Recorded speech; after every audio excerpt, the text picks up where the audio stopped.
హరికథ గానం చేస్తున్న డాక్టర్ సప్ప భారతి అనకాపల్లి పట్టణంలోని వేల్పుల వీధిలో కాశీ విశ్వేశ్వర స్వామి దేవస్థానం ఆవరణలో కార్తీక మాస ఏకాదశిని పురస్కరించుకుని ఏర్పాటు చేసిన శివలీలలు హరికథ గానం భక్తులను విశేషంగా అలరించింది.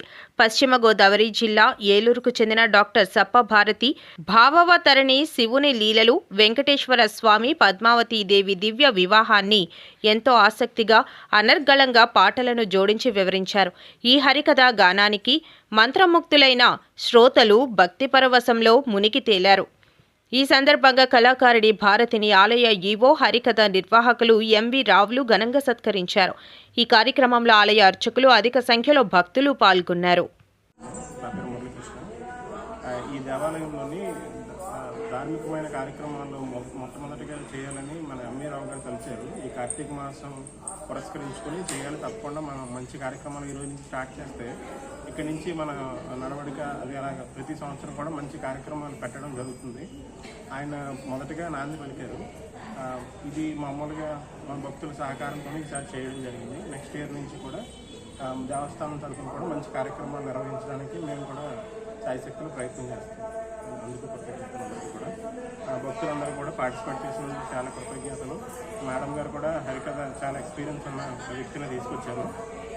మేడం ఈ అనకాపల్లి వారికి కూడా బాగా సుపరిచితులు. ఆవిడ చెప్పే కార్యక్రమాలు కూడా చాలా బాగుంటాయని ఎంవీరావు గారు ఇంట్రొడ్యూస్ చేశారు. దీనికి ప్రోత్సాహంగా అందరూ ఉన్నందుకు నాకు చాలా ధన్యవాదాలు.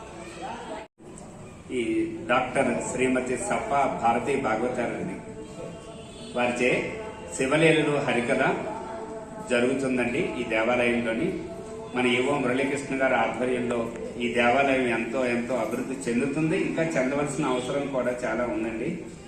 వచ్చే సంవత్సరం 2026కి తప్పనిసరిగా బలమైన అడుగుతో ఇంకా ఎంతో దివ్యమైన కార్యక్రమాలు, భవ్యమైన కార్యక్రమాలు శ్రీ కాశీ విశ్వేశ్వర స్వామి దయవల్ల, అన్నపూర్ణ సమేత కాశీ విశ్వేశ్వర స్వామి దయవల్ల తప్పనిసరిగా ఇంకా ఎంతో భవ్యంగా దివ్యంగా మీ భక్తులందరి సహకారంతో జరుపుతామని మీ అందరికీ ఈ సభాముఖంగా తెలియజేస్తున్నాను.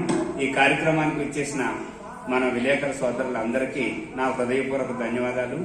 మా ఈ ఆలయ అర్చకులకి 3 ఆలయ అర్చకులంటే విశ్వ గారు, బాబు గారు, శర్మ గారు, వీళ్ళందరికీ కూడా మా సర్వదా కృతజ్ఞత అభివందనాలు. ఈ అవకాశం నాకు ఇచ్చినందుకు సర్వదా మీ అందరికీ హృదయపూర్వక నమస్కారం.